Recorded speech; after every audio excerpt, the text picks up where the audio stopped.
तो मैं आपके लिए बहुत ही इम्पोर्टेंट क्वेश्चन लेकर आया हूँ जो बीपीएससी में कई बार, यूपीएससी में कई बार तथा अनेक स्टेट पीसीएस में कई बार पूछा गया है।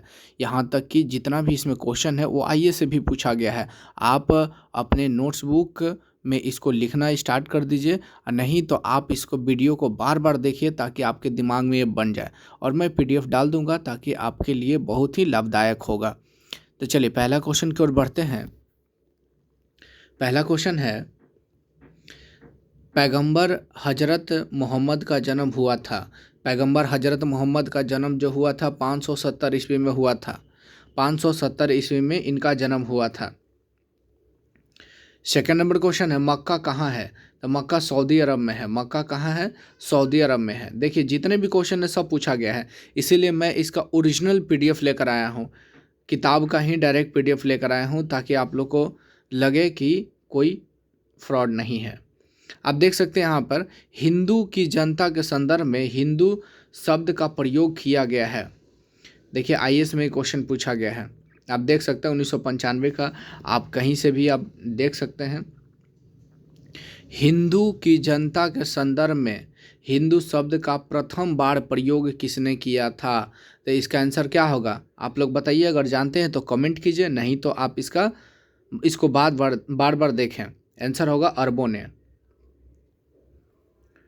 चौथा नंबर क्वेश्चन है, भारत पर पहला मुस्लिम आक्रमण किस वर्ष हुआ था? 711 ईस्वी में पहला मुस्लिम आक्रमण हुआ था, जबकि सिंध पर 712 में मोहम्मद बिन कासिम ने किया था। पहला क्वेश्चन यहाँ पे देखिए, इधर देखिए आपका क्वेश्चन दिया हुआ है, मोहम्मद बिन कासिम के द्वारा सिंध पर विजय कब किया गया था? तो 712 ईस्वी में किया गया था। मोहम्मद बिन कासिम का जो था 712 में सिंध पर विजय प्राप्त किया था। मोहम्मद बिन कासिम सिंध पर विजय प्राप्त किया था तो 712 में किया था। आंसर क्या हो जाएगा? सी नंबर क्वेश्चन होगा। नेक्स्ट क्वेश्चन है, भारत पर सर्वप्रथम मुस्लिम आक्रमणकारी कौन था? तब मुस्लिम आक्रमणकारी जो था ये अरब के लोग थे। भारत में जो पहला मुस्लिम आक्रमण जो किए थे वो अरब के लोग ये आक्रमण किए थे। मोहम्मद गजनी, देखिए यहाँ पे दिया हुआ है, महमूद गजनी का दरबारी इतिहासकार कौन था? तो दरबार में इतिहासकार कौन था? इसका आप लोग आंसर दीजिए, फटाक से ना बताइए इसका आंसर क्या होगा। आप लोग बताइए, कमेंट कीजिए। इसका आंसर होगा क्या होगा? उत्तबी। आंसर हो जाएगा आपका उत्तबी। ठीक है, आंसर हो जाएगा उत्तबी। चंदवरदाई किसके द्वारा लिखा गया है? आप लोग बताइए। चंदवरदाई पृथ्वीराज रासो। चंदवरदाई के द्वारा कौन सा पुस्तक लिखा गया है? पृथ्वीराज रासो लिखा गया है। चंदवरदाई द्वारा पृथ्वीराज रासो लिखा गया है। फिरदौसी द्वारा शाहनामा पुस्तक को लिखा गया है। शाहनामा के लेखक कौन है? तो फिरदौसी हो जाएगा। शाहनामा के लेखक कौन है? फिरदौसी। भारत महमूद गजनवी के साथ भारत आने वाला अलबरूनी था, फिरदौसी था, उत्तबी था, ये सब भारत आए थे। अलबरूनी भारत आया था 11वीं शताब्दी में, ये आया था 11वीं शताब्दी में अलबरूनी भारत आया था। इसका आंसर क्या हो जाएगा? सी नंबर हो जाएगा। चलिए आगे क्वेश्चन देखिए। आगे क्वेश्चन है, महमूद गजनी के साथ भारत आने वाला मुस्लिम विद्वान कौन था? तो अलबरूनी हो जाएगा। अलबरूनी की पुस्तक का नाम क्या है? आप लोग कमेंट करके बताइए। आप लोग अलबरूनी की पुस्तक का क्या नाम है? आंसर क्या होगा बताइए। चलिए नेक्स्ट क्वेश्चन बढ़ते हैं, आप लोग कमेंट कीजिए। मोहम्मद गौरी ने जयचंद को किस युद्ध में हराया था? चंदावर का युद्ध में। चंदावर का युद्ध जो 1194 में हुआ था। तराइन का प्रथम युद्ध मोहम्मद गौरी और पृथ्वीराज चौहान के बीच हुआ था।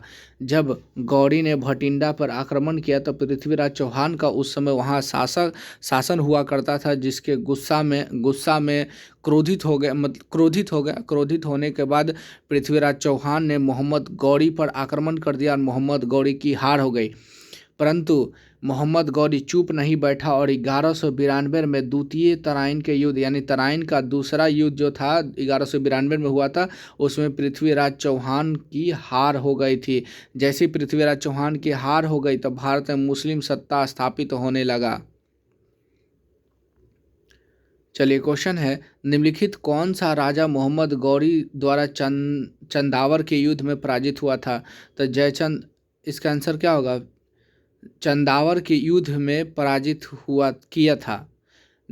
मोहम्मद गौरी द्वारा चंदावर के युद्ध में पराजित किया गया था। मतलब कौन था जिसके मोहम्मद गौरी ने इसे पराजित कर दिया था? तो आंसर क्या होगा? जयचंद हो जाएगा। आंसर हो जाएगा जयचंद। 27 नंबर क्वेश्चन देखिए, युद्ध जिसमें मुस्लिम शक्ति की स्थापना हुई। अभी तो आपको बताए थे 1192 में तराइन के द्वितीय युद्ध में भारत में मुस्लिम सत्ता की स्थापित हो गया। पानीपत का प्रथम युद्ध 1526 में हुआ था, जबकि दूसरा युद्ध जो हुआ है 1556 में हुआ है। तीसरा युद्ध 1761 में हुआ है। तराइन का प्रथम युद्ध जो हुआ है 1191 में हुआ है। एक बार और रिपीट कर लीजिए, तराइन का एक बार और रिपीट कीजिए। तराइन का प्रथम युद्ध हुआ 1191 में। दूसरा युद्ध हुआ तराइन का दूसरा युद्ध 1192 में। पानीपत का प्रथम युद्ध हुआ था 1526 में। पानीपत का दूसरा युद्ध हुआ था 1556 में। चलिए आगे क्वेश्चन देखते हैं, किस मुस्लिम शासक ने सिक्कों पर देवी लक्ष्मी की आकृति बनाया था? आप लोग कमेंट कीजिए, आप लोग सब पढ़े हुए। देखिए उत्तराखंड पीसीएस में पूछा गया है क्वेश्चन। आंसर क्या होगा बताइए आप लोग? मोहम्मद गौरी हो जाएगा। आंसर क्या हो जाएगा? मोहम्मद गौरी।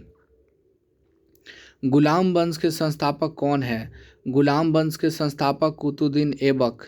गुलाम वंश के संस्थापक कुतुद्दीन ऐबक था। यह मोहम्मद गौरी का गुलाम था।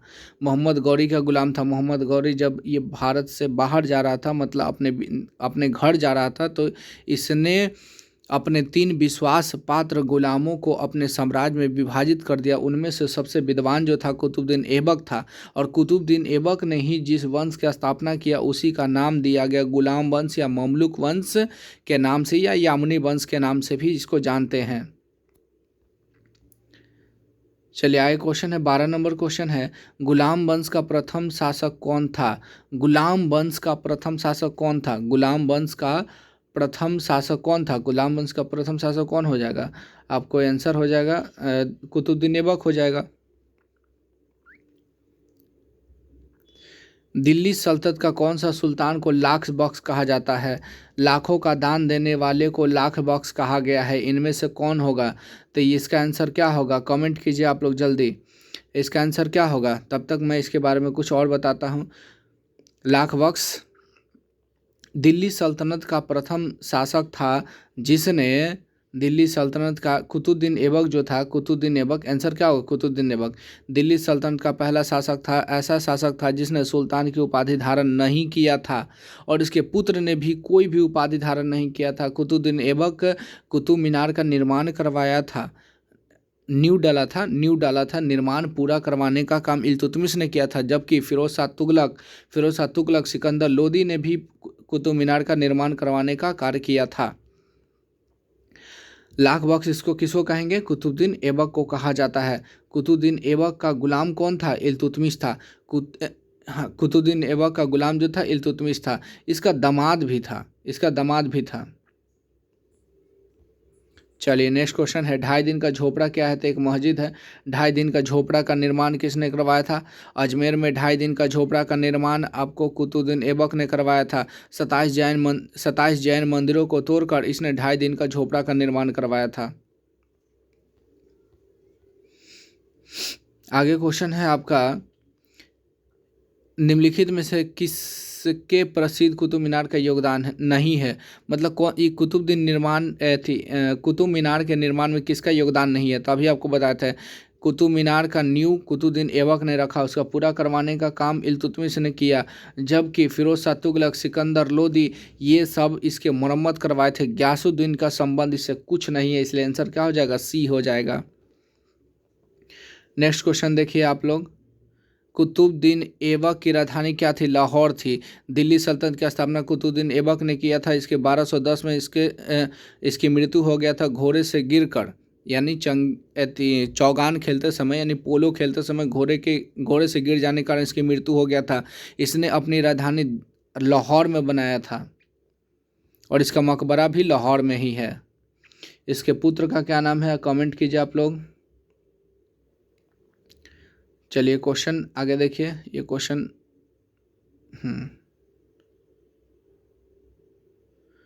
देखिए आईएएस 2003 में पूछा गया है क्वेश्चन, ध्यान से पढ़िए। सुल्तान कुतुबुद्दीन ऐबक की मृत्यु कैसे हुई थी? अभी आपको बताए थे कि कुतुबुद्दीन ऐबक की मृत्यु 1210 ईस्वी में हुआ था। चौगान खेलते समय घोड़े से गिर जाने के कारण इसकी मृत्यु हो गया था और इसको लाहौर में ही दफना दिया गया था। क्वेश्चन में पूछा जाता है कि कुतुबुद्दीन ऐबक का मकबरा कहाँ है, तो लाहौर हो जाएगा। और इसके पुत्र का नाम आराम शाह है। आराम शाह गद्दी पर तो बैठा, लेकिन यह एक अयोग्य शासक था, जिसके कारण से इल्तुतमिश को गद्दी प्राप्त हुआ। इल्तुतमिश और आराम शाह के बीच दिल्ली के जड़ नामक स्थान पर दोनों में युद्ध हुआ। आराम शाह पराजित हो गया और इल्तुतमिश जीत गया, और इल्तुतमिश जीतने के बाद इसने गद्दी को हासिल किया। आंसर क्या हो जाएगा? आंसर तो हम बताएं ही नहीं।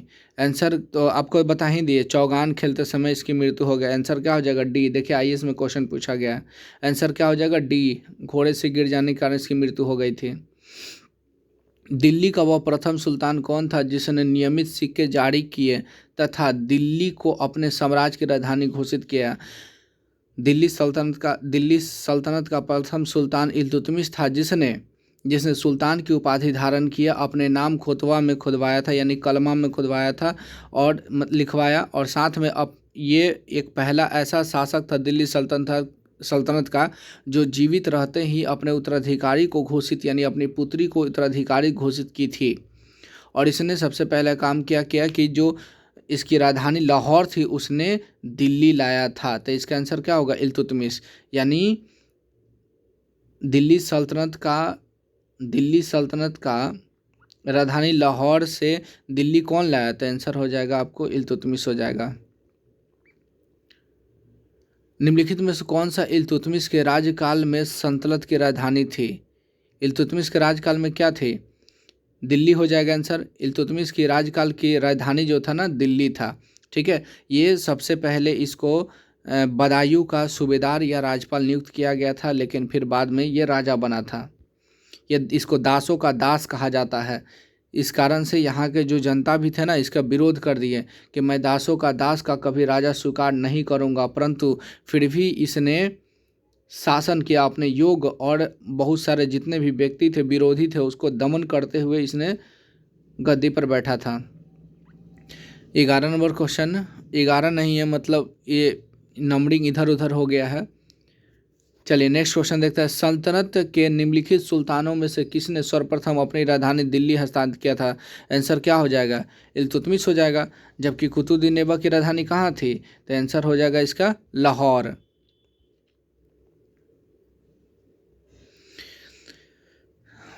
बारह नंबर क्वेश्चन देखिए। चलिए क्वेश्चन ध्यान से देखिए क्या है, आंसर बताइए आप लोग। दिल्ली का प्रथम मुस्लिम शासक कौन था? दिल्ली का पूछ रहा है, देखिए दिल्ली का पूछ रहा है, इसलिए आंसर क्या होगा? इल्तुतमिश हो जाएगा। दिल्ली का पूछ रहा है क्योंकि इसी ने क्या किया था, इल्तुतमिश ने लाहौर से अपनी राजधानी लेकर आया था दिल्ली, और यहीं पर यह इसने शासन किया था, इसलिए आंसर क्या हो जाएगा? इल्तुतमिश हो जाएगा। गुलामों का गुलाम अभी आपको बताए थे किसे कहा जाता है? इल्तुतमिश को कहा जाता है। इसी कारण तो इसे तुर्क सरदार, इस कारण से मतलब दिल्ली के जो अमीर लोग थे और जितने भी लोग थे इसका विरोध कर रहे थे कि हम सबसे ज़्यादा इसका विरोधी जो था यल्दौस था और कुबाचा था, इसका विरोधी बन गया था। परंतु इसने वैवाहिक संबंध स्थापित किया और स्थापित करने के बाद अपने साम्राज्य विस्तार का काम किया था।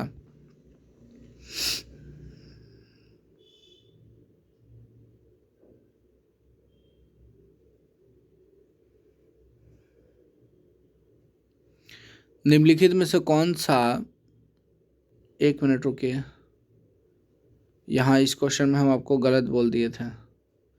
वैवाहिक संबंध कुतुबुद्दीन ऐबक ने किया था। अपने राज्य साम्राज्य को और शांतिपूर्ण स्थापित करने के लिए वैवाहिक संबंध का सहारा कुतुबुद्दीन ऐबक लिया था। कुतुबुद्दीन ऐबक लिया था। ठीक है, चलिए क्वेश्चन है आपका, निम्नलिखित में से कौन सा मध्यकालीन भारत का प्रथम महिला शासिका थी? आंसर क्या होगा? इल्तुतमिश। इल्तुतमिश प्रथम शासक था जिसने अपने मृत्यु के पहले ही उत्तराधिकारी अपनी पुत्री रजिया को घोषित कर दिया था, परंतु इसके मृत्यु के बाद किसी ने भी रजिया का समर्थन नहीं किया, जिसके कारण से इसका पुत्र को गद्दी पर बैठा दिया गया था। इल्तुतमिश के पुत्र को गद्दी पर बैठा दिया गया था, जबकि ये भरी दरबार में पहुंची लाल वस्त्र पहनकर और न्याय मांगी, तो यहाँ के जनता ने क्या किया, इसको सपोर्ट कर दिया। सपोर्ट करने के बाद इसे दिल्ली का सुल्तान बना दिया। इस प्रकार इतिहास का पहला, या फिर कह सकते दिल्ली सल्तनत का पहला ऐसी शासिका थी जो मतलब शासिका बनी थी। दिल्ली सल्तनत का प्रथम शासिका बनी थी। आंसर क्या होगा? रजिया सुल्तान। रजिया सुल्तान का विवाह इल्तुतमिश के साथ हुआ था, जबकि इल्तुतमिश अल्तुनिया के साथ हुआ था। अल्तुनिया के साथ इसका विवाह जो हुआ था ना, अल्तुनिया के साथ। इसका पिता का नाम इल्तुतमिश था। रजिया के पिता का नाम इल्तुतमिश था। रजिया का विवाह इसके इक़्तिदार यानी अल्तुनिया के साथ ही हुआ था। अल्तुनिया ने क्या किया था कि इसके खिलाफ भटिंडा में विद्रोह कर दिया, जबकि रजिया इसको युद्ध में पराजित करने के लिए भटिंडा पहुंची। तभी दिल्ली का संपर्क टूट गया, जिसके कारण से इन दोनों ने शादी किया और आगे बढ़ा। परंतु बहराम शाह गद्दी पर बैठा हुआ था और इसने आक्रमण कर दिया, जिसके क्रम में भागते हुए क्रम में दोनों अल्तुनिया और इल्तुतमिश को हरियाणा के समीप कैथल में 1240 में इन सब की हत्या कर दी गई, यानी कि रजिया और अल्तुनिया, इसके पति को। मंगोल आक्रमणकारी चंगेज खां भारत के उत्तर पश्चिम के सीमा पर निम्नलिखित किसके काल में आया था? इल्तुतमिश के शासन काल में आया था। दिल्ली का कौन सा मंगोल नेता चंगेज खां का समकालीन था? वही हो जाएगा आंसर, इल्तुतमिश हो जाएगा। इसी के शासनकाल में चंगेज खां ने आक्रमण किया था। रजिया बेगम को सत्ताच्युत करने में किसका हाथ था? मतलब रजिया को सत्ता से हटाने में सबसे बड़ा योगदान तुर्कों का था। जब रजिया गद्दी पर बैठी तो पुरुषों की तरह टोपी और कोट पहनकर आती थी, जिसके कारण से तुर्कों को यह अच्छा नहीं लगता था और रजिया ने अपने अनुसार इक़्तिदारों को अपनी स्थान पर मतलब अपने फेरबदल करने लगे, जिसके कारण से और लोग भी नाखुश हो गए। तो इनमें सबसे बड़ा कौन सा हो जाएगा? तुर्क हो जाएगा। आंसर हो जाएगा तुर्क। गुलाम वंश का प्रथम शासक कौन था? गुलाम वंश का प्रथम शासक कौन हो जाएगा? बताइए आप लोग। कुतुबुद्दीन ऐबक। दिल्ली सल्तनत शासित हुआ था कुल कितने? तो हो जाएगा आपको 5। गुलाम वंश हो जाएगा, खिलजी वंश हो जाएगा, फिर तुगलक वंश हो जाएगा, सैयद वंश और लोदी वंश हो जाएगा। कौन कौन हो जाएगा? गुलाम वंश, फिर आपको हो जाएगा खिलजी वंश, तुगलक वंश, सैयद वंश, लोदी वंश। याद रखिएगा इसको। वंशों का सही क्रम सजाइए। क्या हो जाएगा? खिलजी गुलाम तो गलत हो जाएगा, पहले गुलाम आया था। देखिए पहले गुलाब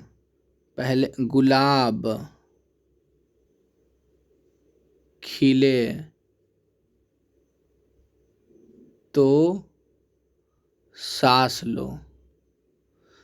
लो, यानी गुलाम वंश हो जाएगा पहले, उसके बाद खिलजी वंश हो जाएगा, उसके बाद तुगलक वंश हो जाएगा, उसके बाद सैयद वंश और लास्ट में यानी लोदी वंश हो जाएगा। ये इसका ट्रिक याद रखिएगा। गुलाब खिले तो सांस लें। आंसर क्या हो जाएगा? तो पहले गुलाम था ना, तो देखिए गुलाम ये है, फिर उसके बाद क्या है? खिलजी वंश, तो खिलजी है, फिर तुगलक वंश, तो तुगलक है, सैयद तो है नहीं, तो फिर क्या होगा? लोदी भी नहीं है। लोदी के बाद आया था मुगल, तो आंसर क्या हो जाएगा? बी। अंतिम लोदी वंश इब्राहिम अंतिम लोधी शासक जो था इब्राहिम लोधी था, जिसको बाबर ने 1526 में पानीपत के प्रथम युद्ध में पराजित कर दिया और उसके बाद दिल्ली सल्तनत को समाप्त कर दिया गया। उसके बाद मुगलों की स्थापना हुआ था। निम्नलिखित में से कौन सा शासक दास वंश से संबंधित है? आंसर क्या होगा? इल्तुतमिश हो जाएगा। इल्तुतमिश है दास वंश से संबंधित है, जबकि ये दोनों जो है यानी अकबर और हुमायूं जो है ये कौन सा है? मुगल वंश है। मुगल वंश से हुमायूं का बेटा अकबर है। दिल्ली पर राज करने वाली प्रथम महिला शासिका कौन थी? रजिया सुल्तान हो जाएगी। आंसर इसका रजिया सुल्तान। चलिए नेक्स्ट क्वेश्चन देखिए, दिल्ली सल्तनत की प्रथम एवं अंतिम शासिका कौन थी? रजिया सुल्तान हो जाएगी। इसके बाद कोई शासिका बनी नहीं थी दिल्ली सल्तनत का, इसलिए पहला हो जाएगी ये, और अंतिम भी हो जाएगी। निम्नलिखित में से अब सही सजाना है आपको। पहले तो सबसे पहले कुतुबुद्दीन ऐबक आया था, उसके बाद आराम सा आया था, फिर उसके बाद इल्तुतमिश आया, ठीक है। उसके बाद इसका पुत्र बैठा था लेकिन कुछ समय के लिए, उसका नाम नहीं आता है। उसके बाद हो जाएगी रजिया, रजिया के बाद बहराम शाह, बहराम शाह के बाद आपको नसरुद्दीन, उसके बाद हो जाएगा बलवंत। आंसर क्या हो जाएगा? 3 नंबर। चार्ज भी ख़त्म होने वाला है। चलिए ये भी ख़त्म ही हो गया। मोहम्मद गजनी कितने बार? तब 17 बार आक्रमण करता है। 17 बार भारत पर आक्रमण किया था। अंतिम आक्रमण जो था ये जाटों के विरुद्ध था। 1025 से 26 में इसने सोमनाथ मंदिर को लूटा था। सोमनाथ मंदिर कहाँ है? कमेंट कीजिए। मोहम्मद गजनवी के आक्रमण का सामना करने वाला भारतीय शासक कौन था? तो जयपाल हो जाएगा। 1001 में 1001 में जयपाल ने क्या किया था? आक्रमण थी मोहम्मद गजनवी ने आक्रमण किया था जयपाल के विरुद्ध। मोरक्को यात्री इब्न बतूता एमबीटी मोहम्मद बिन तुगलक के शासनकाल में भारत आया था। देखिए कितने एग्जाम में पूछा गया है। चलिए लास्ट क्वेश्चन ही है। आत्मकथा शाहनामा के लेखक कौन है? फिरदौसी। आत्मकथा शाहनामा के लेखक कौन है? फिरदौसी। आप लोग बताइए बाबर का आत्मकथा का क्या नाम है? लास्ट ही क्वेश्चन, ख़त्म हो गया। आप लोग वीडियो को बार बार देखें, लाइक करें, शेयर करें, सब्सक्राइब करें और बहुत अच्छे तरीके से इसको रिवीजन कीजिए, क्योंकि ये सभी एग्जाम में पूछा गया। आपको दिख रहा होगा कि ओरिजिनल पेपर के साथ ये लगा हुआ है। चलिए आंसर आप लोग कमेंट करते रहिएगा। देखिए और भी मैं वीडियो लेकर आऊँगा।